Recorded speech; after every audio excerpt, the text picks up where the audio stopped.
चंद्रपुरात हिराई महोत्सवाच्या मंचावर जे घडलं त्याने आता राजकीय वर्तुळात जोरदार कुजबूज सुरू झाली आहे.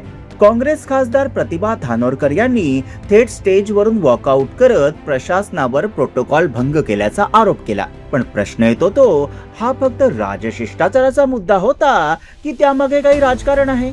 राजशिष्टाचारानुसार खासदारांच्या भाषणानंतर केवळ कॅबिनेट मंत्रीच भाषण करू शकतात असे सांगत धानोरकर यांनी प्रशासनाला खडे बोल सुनावले. आमदारांना खासदारांच्या नंतर बोलू देणं हा प्रोटोकॉलचा भंग असल्याचं धानोरकरांचं म्हणणं आहे. त्यामुळे भाजपा आमदार सुधीर मुनगंटीवार यांचं भाषण सुरू होताच प्रतिभा धानोरकर यांनी स्टेजवरून वॉकआउट केलं. भाजपा नेते सुधीर मुनगंटीवार आणि काँग्रेस खासदार प्रतिभा धानोरकर यांच्यातील राजकीय संघर्ष हा काही नवा नाही.